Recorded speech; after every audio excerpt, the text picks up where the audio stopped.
YouTube? It's me, Josh, from the Average Josh podcast, the chillest podcast on this side of the universe. And thank you for joining me, Average Josh, as I talk about sports and other things that I'm interested in. And let's get right down to it. So,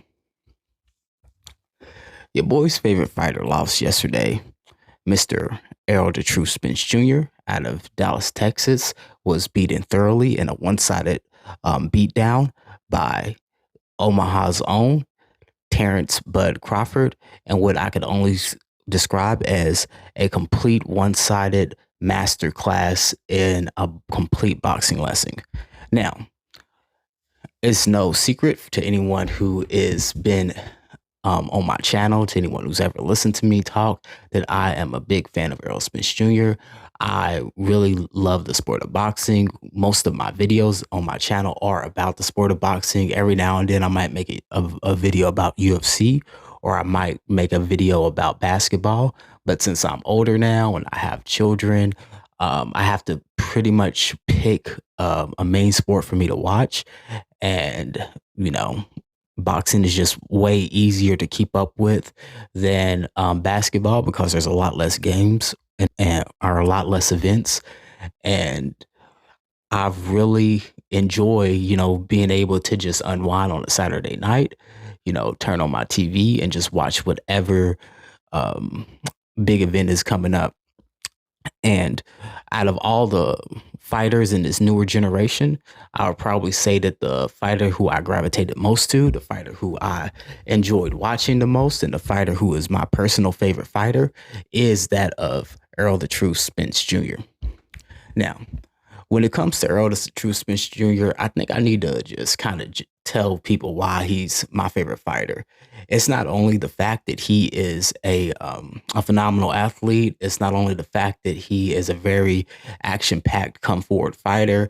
It's not only the fact that he's done incredible things like go overseas and beat the great Kell Brook in order to win his first championship, and then defend his championship, I believe it was 8 times after that. But I think the biggest reason why Errol Spence is my favorite fighter is because he basically gave me good news in a time where I really needed some good news. All right. Now, in order for you to understand this, I'm going to have to take you way back, a few years in my life, right? Way back to, I'm 30 now. So I would have been 24. So this would have been 6 years ago. So 6 years ago, right, I was actually diagnosed with a rare blood disease called aplastic anemia. And because of this rare blood disease, a lot of things in my life happened, right? I became incredibly skinny. I lost a lot of weight. I think by the time I left the hospital, I was about 112 pounds.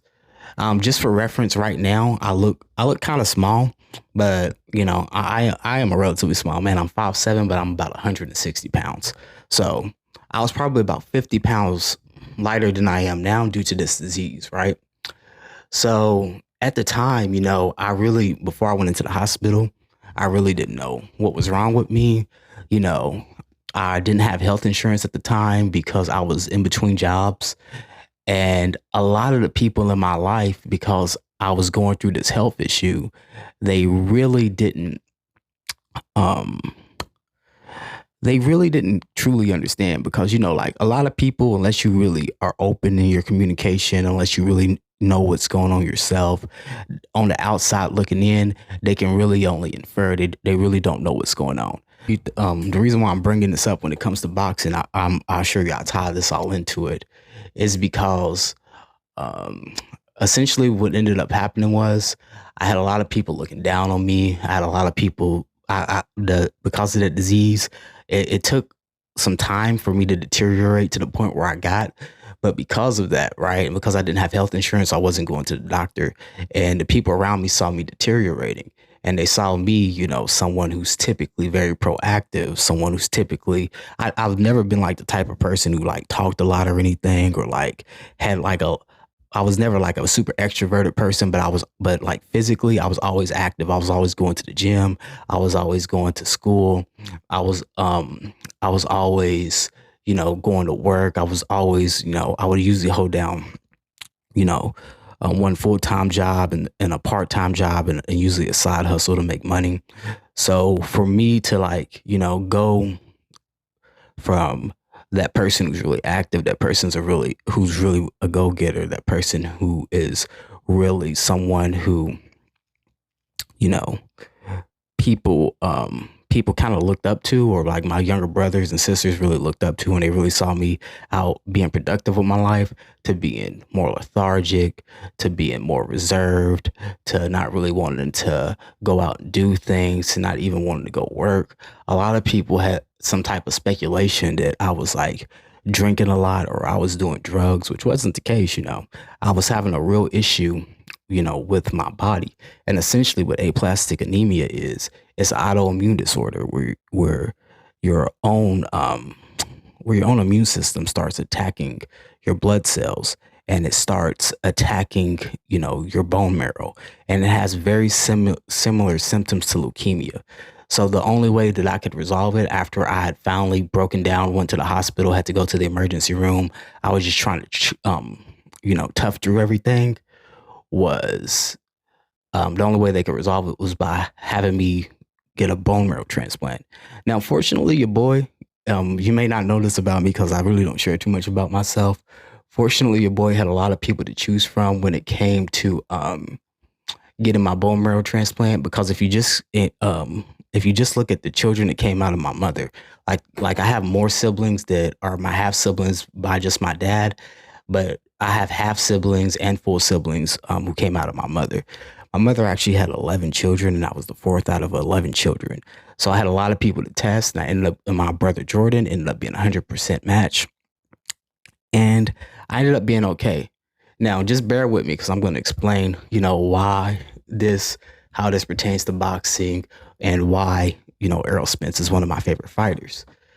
So that was, 6 years ago. So 6 years ago was 2023. That would have been about like, 2017. So I get on chemotherapy. I have to do a whole lot of stuff. I'm pretty much getting blood transfusions every single day. I'm pretty much on multiple IVs. I pretty much have to stay in the hospital like 24 hours a day for months on end. And I finally get my bone marrow transplant, and I actually got my bone marrow transplant on March the 24th, which is my birthday. The day I turned 24, that was when I got my bone marrow transplant. And it was so bad, they told me to freeze my sperm and everything because they thought that the chemo was going to destroy my body.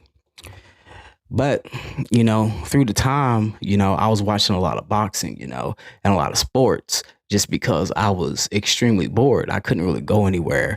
The chemo had destroyed my immune system. I was very susceptible to getting sick. Like, there was one point where I even got the flu and I had to go back into the hospital, get IVs and everything, because any disease or anything that happened to me, you know, um, would be extremely detrimental to my health just because of the condition that I was in. And like I said, when I got out the hospital, I was about 112 pounds. I was completely skinny. And you may not can tell now, but here, let me show you something.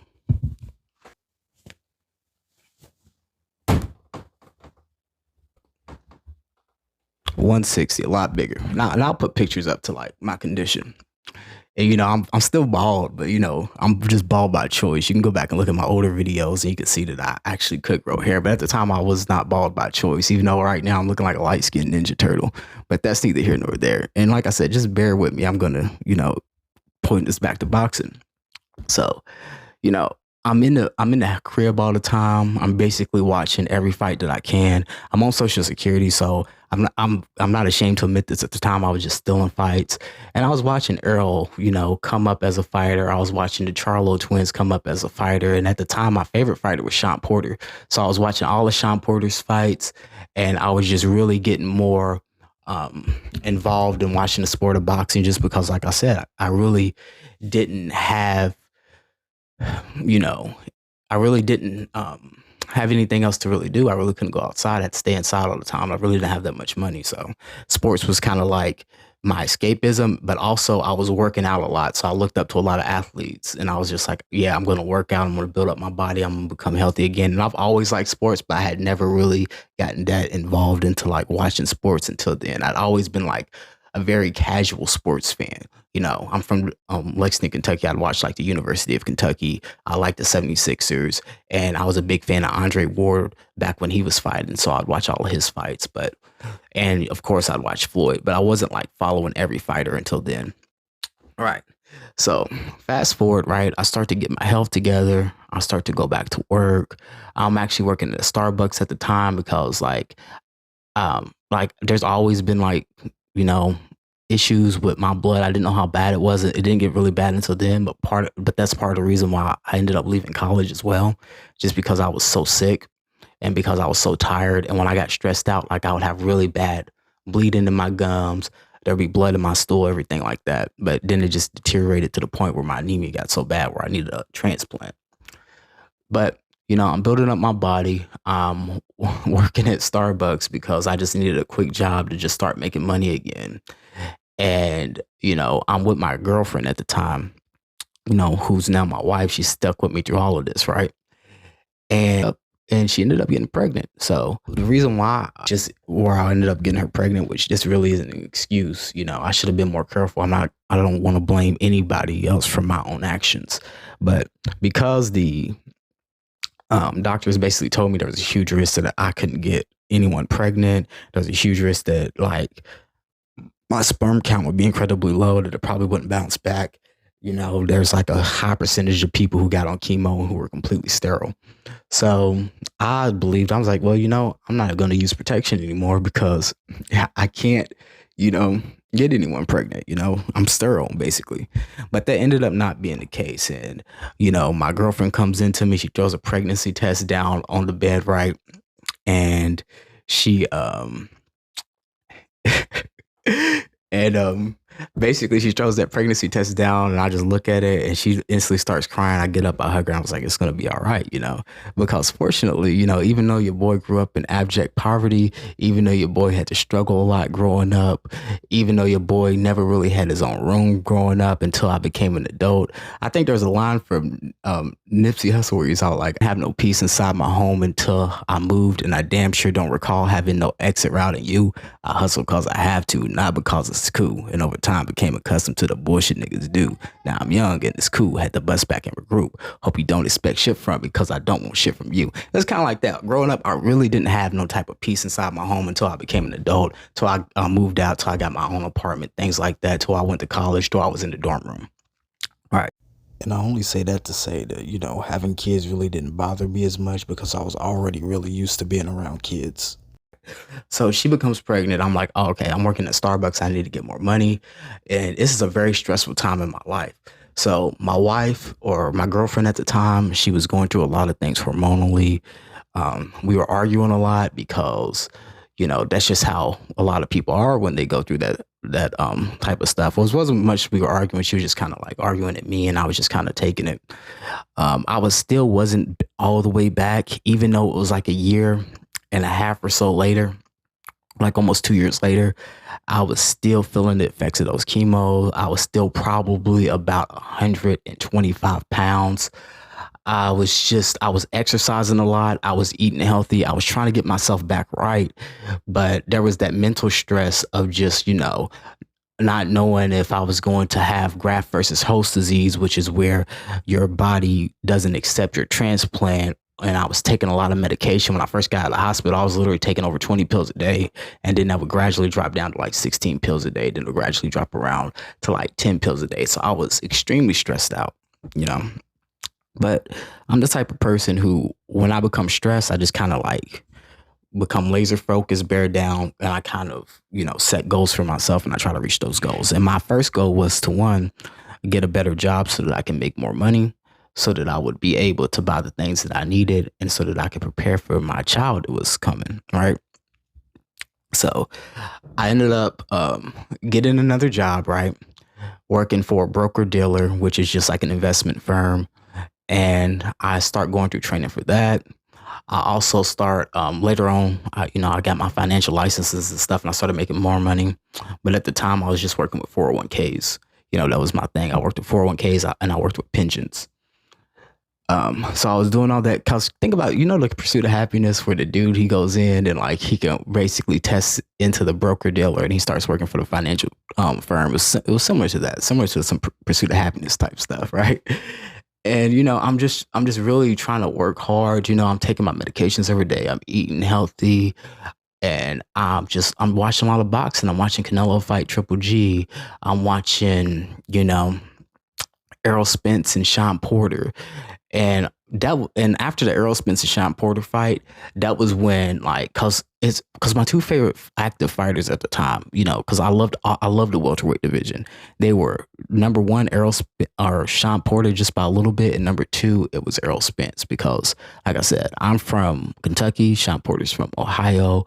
And Sean Porter, he just seems like a hell of a person. Like, he may not be the most elite, greatest fighter to ever live, but he goes out there, he gives it his all. And I love his podcast now that he has, and I love the way he just seems like a great man from the outside looking in. Like I said, I don't know any of these people personally, but he was just he was just my favorite fighter at the time. And I really liked Errol Spence because I loved Errol Spence's fighting style. I loved when he went over there and fought Kell Brook. I loved watching him fight Lamont Peterson. I loved watching him fight, in all of his big fights, and just I loved his approach to fighting and like how he gave it his all and how he never quit and things like that. And of course, I watched Terence Crawford and I watched all his fights as well. And I watched Deontay Wilder and I watched Tyson Fury. And I mean, there was just a lot of stuff going on in boxing. I was just looking at these athletes and I was, and not only them, but athletes in the NBA, athletes in the NFL. And it just inspired me. It's like, man, I got to keep going. It's very motivational to see people accomplishing their goals. But it was after the Sean Porter fight, where Earl really got tested and him and Sean Porter were backing each other up and they were both, giving it their all. And Errol Spence, got the kind of the lead, right? Or got the slight edge in that fight and he won. And it was after that I really started liking Errol Spence a little bit more. Like I wanted Sean Porter to win that fight. Earl won, but I really started to like Errol Spence a little bit more. They're probably him and Sean Porter were probably kind of like tied to me for my favorite, active fighters. I'd probably say Andre Ward is probably one of my all time favorite fighters, and of course Muhammad Ali, but I never really watched him fight. Right. So then, I'm going through all of that and stressed out. This was no, this was before that fight is when this part happened, but actually my wife, she was in a lot of pain. Like I said, she was, she was arguing with me a lot. She was just in a lot of pain. She was hormonal, and it was for good reason because we ended up taking her to the doctor because she was having severe abdominal pain. And we went to the doctor. They did an ultrasound. Now, the whole time they're doing the ultrasound, I'm at the hospital with her, right? The woman's doing the ultrasound. She looks at me, right? And then I look at her, and then she looks back at the screen.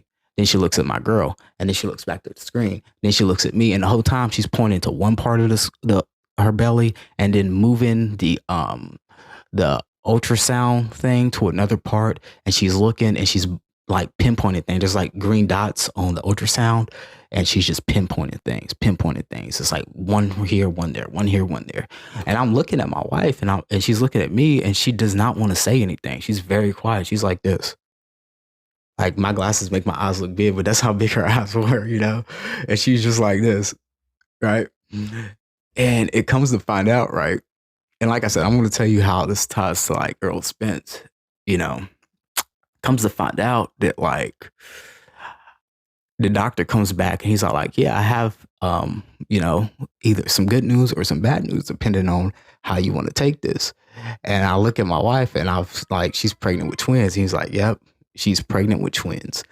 Cause that's what the woman was looking at. She was looking at one baby and then she was looking at the other baby. Now they were very small, but she could still tell that they were twins in there. So, I'm going through all this stuff in my life. I'm going through this change in my life where I'm trying to get myself together physically. I'm trying to get myself together spiritually, keep my spirits up. I'm dealing with, really having to fast track becoming like a very like responsible man at once, because that's typically what you have to do when you have children. When you're young and you're in your 20s, you can pretty much do whatever you want because it's really just you relying on you. But when there's other people, that's when you really have to hunker down. And I'm doing all of this while really only being like 35 to 50% of my natural health, because it had been a little bit of time since my transplant, but I was still on a lot of medications and I was still feeling it. I still had to go to a lot of doctor's appointments and I still was not feeling that well. But, you have to suffer through it. So, like I said, I get this job working at this broker dealer. I'm learning about pensions. I'm learning about 401ks. And there's another guy in there who I used to always talk about sports with. We used to always talk about, like, he was a big Keith Thurman fan. And, we used to always talk about like Keith Thurman and Errol Spence and Manny Pacquiao and just the welterweight division. So it was right after that fight with Sean Porter where I was really just like, man, Errol Spence is amazing. Errol Spence, because like I said, I was expecting Sean Porter to really have a good fight against him, which he did. But I was like, yeah, Errol Spence, he got that dog in him. He managed to beat Sean Porter. It was just an amazing win. And I remember I was at work and I was talking to a client, and I don't remember exactly what day it was, but I remember I was talking to a client. I got done talking to the client, and my coworker comes up to me, the one who likes Keith Thurman, and he came up to me and he said, and I remember this distinctly. I was texting on my phone. He came up to me, he tapped me on the shoulder like this, and he's like, "Hey man, I got something to tell you." And I was like, "What?" And he's all like, "I heard on Twitter that Errol Spence died from a car accident."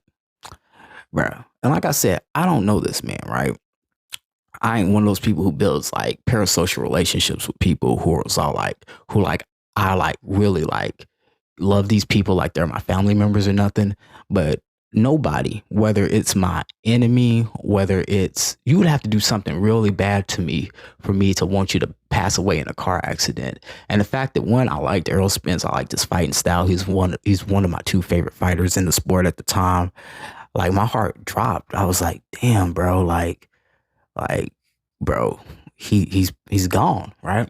So I go on Twitter, and this is something you should never do. You should never look up news on Twitter. And I'll put in Errol Spence dies in a car accident, and like a whole bunch of stuff comes up. And fortunately, when I looked on Twitter, none of the information I saw said that he had died. So I don't know why that dude scared me like that. So I remember, like, I was just kind of sitting there at my desk, right? And I was looking at my phone, and I remember, like, I'm not the most religious person in the world, and I'm not, even though I have like a podcast kind of, and I talk about boxing and things like that on the internet, I'm really kind of, in my personal life and just who I am as a person, I'm really just a man of few words. So I remember, like, when I was in the hospital, right, before I had kids, when I was struggling, when I was like, losing all this weight, when I was bleeding, when I was throwing up every 5 seconds, the one prayer I would say to God, because even though I'm not super religious, like, everybody comes closer to God when they're, coming closer to God, if you know what I mean, when you're coming close to that death's door, right?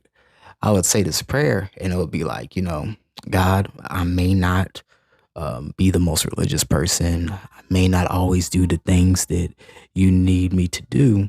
And I'm not asking for a lot here. I'm just asking that if it be within your will, I would like to survive, I would like to watch my brothers and sisters grow up. Because like I said, I was the fourth out of 11 children. My youngest sister, she's actually here because she stayed the night tonight. She's 19 years younger than me. And my other brothers, they were here watching the fight with me. And speaking of which, my brother Jacob, he wanted Terence Crawford to win. But, it is what it is. It's no love lost in that, man. It's like, it's just a sport. But I remember I said that same prayer, I was just like, it was like a quick prayer. I was like, Lord, this young man has a family. I do not know this young man. I don't know what he's going through. I don't know the circumstances of his accident. But please, God, if it be within your will, I just want him to survive. Even if he never boxes again, I want him to survive. Now, I had to continue, talking to clients and stuff. I had to continue doing trainings and stuff. And then it was probably like a few hours later I got back on my phone, and I Googled it. I was like, Errol Spence car accident. And what showed up, it said, you know, Errol Spence is in critical condition, but at the hospital, but it didn't say that he had passed away. People have reported that falsely. And when I say, bro, like that was the happiest I had ever been in my entire life when it comes to something related to sports. I mean that was absolutely the happiest I had ever been. It was more happier than when Anthony Davis and them won the national championship for the University of Kentucky when they won the NCAA tournament. It was more happy than when Sean Porter and Errol Spence had that great fight. It was more happier than when Drew Brees and the Saints won the Super Bowl that year because I used to be a really big New Orleans Saints fan. It was literally it was literally the happiest moment in sports, and it wasn't even a sporting event. It was just because I I wanted to see this man succeed. I wanted to see this man survive, and I was just so happy about it. The only way I can describe it is because I'm kind of a nerd, right? You see these glasses, you know what I'm saying? See these glasses, I'm kind of a nerd. There's this episode of this show called Doctor Who, and Doctor Who is about this doctor, and he's sci-fi, and he travels to different dimensions, and he goes throughout the universe and stuff, and he basically he saves aliens on different planets, and he saves humans and stuff on Earth. But I remember distinctly there's this one episode where, because typically when he tries to save people, he can never save everybody. But there's this one episode where he's super happy because he does everything that he can. I mean, everything that he can during this crisis. And at the end, nobody dies. And he just looks at the camera and he's all like, everybody lived. And everybody lives, Rose. Just this once. Everybody lives. that's kind of how I felt. I was just super happy. I was ecstatic that this man didn't die. Because imagine, you seeing a young man, at the pinnacle of his life. Imagine you seeing someone who is achieving things, who is trying to be productive with his life. May not be perfect. He was drinking and stuff. May not be perfect. And someone was like, oh, this person is dead. And then it's like, you know what? He's not dead. He's still alive, bro. And I was just so happy because, I had survived.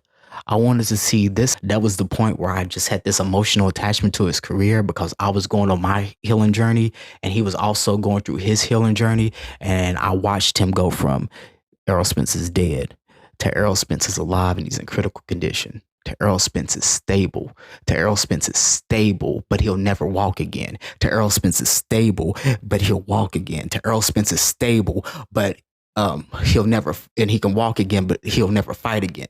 Terrell Spence is stable, but it looks like he's going to be able to fight. Terrell Spence is stable and he doesn't have any teeth and he's getting surgery on his jaw, but it looks like he will be able to fight. Terrell Spence is stable and he can, and he's not dead and he can walk again and he'll be able to fight, and he's going through his surgeries and he's healing himself and he stopped drinking and he's becoming a better person and he's becoming a better man. And he's there for his children, and he's going to come back and not take any type of tune-ups and fight against Danny Garcia. Now, I didn't think Errol Spence should have fought against Danny Garcia. I was like, there's no way that a man who took all that damage, who went through everything that he had gone through, should come back on their first fight and just not take no tune-ups. But he's Errol the Truth Spence. He's like, no tune-ups. I'm fighting Danny Garcia. I don't care what happened to me. And bro, I was super happy when he beat Danny Garcia because I was nervous that whole fight. Even though Errol, is on another level than Danny Garcia, it was just the fact that he was fighting someone who had all that power. He was fighting someone who was a good counterpuncher, and he was fighting them after going through everything that he went through, not knowing how that fully affected his body, not knowing how that fully affected his brain, really risking his life in that ring, coming off that car accident. Because he believed in himself and because he wanted to make those changes and because he wanted to reach his goals despite anything what happened. And, even though I'm not a professional athlete, I really admire that. And he ended up beating Danny Garcia. He ended up he outdid himself. He did more than what I expected him to do. He pretty much willed himself into victory. He pretty much willed himself out of the grave, out of that bad situation, even though it was a situation that he put himself in. But, as long as, you're still ticking. It's just it's a lesson, it's a lesson. And you can still keep moving. And that was when he really, really became my favorite fighter, because like when you're down like that, right? When you're down, when you're feeling like terrible, when you're just going through a lot of things in life, at least for me, I always want to see people, who are doing well in life, because it makes me feel better about life. Like I'm never the type of person where I'm down, I want to bring other people down to make me feel better. I want to see other people get up because it inspires me to get up as well. And he has that fight with Danny Garcia. He gets the retinal tear, comes back, no tune-up. He beats the hell out of Yordenis Ugas. There was that point where he had thought his teeth had got knocked out. And, like, there was that drama with that where you thought that, like, maybe he isn't the same fighter because he got caught with that shot. Maybe he's about to get, knocked down. Maybe he could possibly lose to Yordenis Ugas. But then he just shakes it off and he keeps moving, He just keeps moving. And he pretty much has gone through it, man. He pretty much has gone on his healing journey. He's healed his body. He's, from the outside looking in, he's become a better man. He's let go of a lot of bad habits. And like I said, I've done that too. I let go of my bad habits as well, when it comes to like not exercising properly, when it comes to like drinking, when it comes to eating bad food. These are things that I had to struggle with. They may not be the same things that he was struggling with, but these are things in my personal life. And like I said, I not only wanted to see this man survive, I wanted to see him thrive. So even though, he did what he said he was going to do, and he took that fight and he lost that fight to Terence Crawford. Like, Terence Crawford came out there with that stiff, right-handed jab, like he was Andre Ward or something, and he just put Errol down. But even in all of that, Errol just kept coming forward, and he just kept trying, and he just kept getting up, and he just kept, reaching and getting knocked down and moving forward, and just kept trying and just kept trying, even despite the fact that, it seemed like an insurmountable task. And so even though he lost that fight, even though it's clear that Terence Crawford is the better fighter, even though it's clear that Terence Crawford has more skill, even though it's clear that Terence Crawford has more power, has more speed, has more timing, Errol Spence still got up and he kept moving forward. It reminds me of that scene from Friday where, the late, I believe it was John Witherspoon, basically said, whether you win or lose, you live to fight another day. And you win some, you lose some, but you live to fight another day. That's just how I feel about it. In life, sometimes it really doesn't matter whether you win, whether you lose, because even if it's not in the ring, we're all going to take L's at some point. We're all going to lose, whether it be people in our lives who are going to lose, whether it be, our health sometimes that we're going to lose, whether we lose financially, whether we lose in business, whether we lose in a competition, we're all going to take L's. As long as you have breath, right? As long as you're still alive, life is not going to stop. Life is going to keep going. And you have to make the decision to get up and to keep going with it. You have to make the decision to move forward. Not just for you, but for the people who love you and the people who depend on you. And Errol Spence, in his career and the type of person that he is, even throughout the mistakes, and even Terence Crawford to that extent, back when he was, gambling and he got shot and he just kept going, even throughout those L's in life, even throughout those experiences in life, they kept going. You might win some, you might lose some, but as long as you live to fight another day, keep going. And that's just all I got to say about that, man. I wish Terence Crawford nothing but the best. Congratulations to the pound for pound #1 undisputed champion. I wish Errol nothing but the best. I hope that he recovers from this. I hope that, even if he doesn't fight anymore, like let's say that he retires, which I don't think that he will, but even if he was to retire, it's been a hell of a career and he's achieved a lot in his life. He's achieved more than 99% of the human population will ever achieve in sporting. And I think that that's an amazing thing. It's something that's very commendable. And even to anyone who may be watching this or anyone who may hear this, I just want to say, keep moving forward. Don't let things get you down. Keep pushing forward.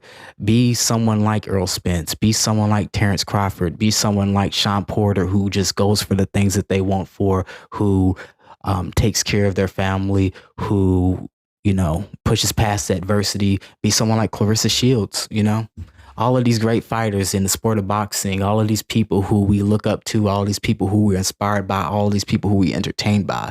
And I truly hope that you don't allow things to get you down. I truly hope that you move forward in your life. And I truly hope that you reach some type of peace and happiness in life, however that may look for you, and you reach your goals. But that's all I got to say about that. It's been me, Average Josh, just the average guy, talking about sports and other things that I'm interested in. And I'm out. You all have a wonderful and blessed day. Peace.